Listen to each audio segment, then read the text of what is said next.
ជំរាបសួរបងប្អូនទាំងអស់គ្នាអាចជាមានបងប្អូនមួយចំនួនឆ្ងល់ថាអីបាត់ខ្ញុំទៅណា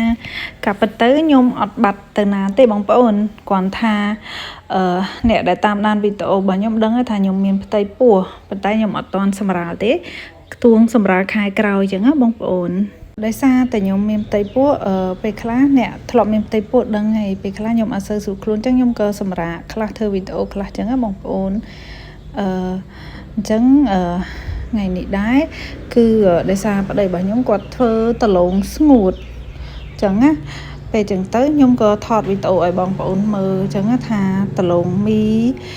គឺយើងយកមកធ្វើជាចំណីសត្វដោយសារខ្ញុំយកដលងមីមកធ្វើជាចំណីសត្វប្រចាំហើយថ្ងៃនេះគឺយើងកិន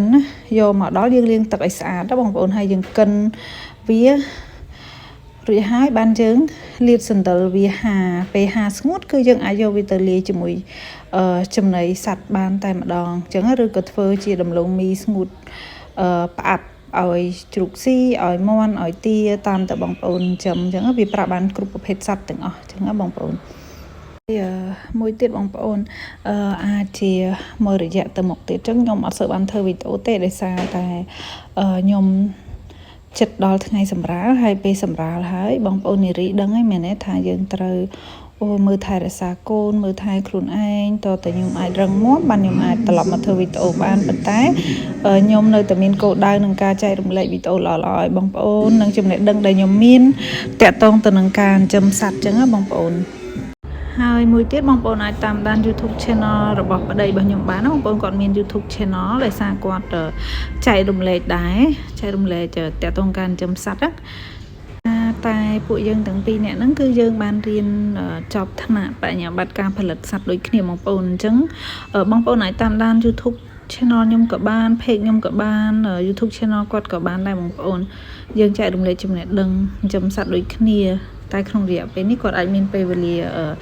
ចែករំលែកបានច្រើនជាងខ្ញុំអញ្ចឹងណាបងប្អូនតាងាកមកដំឡូងស្រស់វិញណាបងប្អូននេះគឺជាដំឡូងមីស្រស់ហើយយើងយកមូមកអញ្ចឹងហើយយើងកិនវាចាកិនមកហើយយើងដាក់ហាវាឲ្យស្ងួតទៅនេះគឺយើងប្រើម៉ូទ័រទួចទេដោយសារតែយើងចិញ្ចឹមសត្វអត់ទាន់ច្រើនដែរហើយម៉ូទ័រនេះដែរគឺយើងកំងទិញតាមអនឡាញហើយ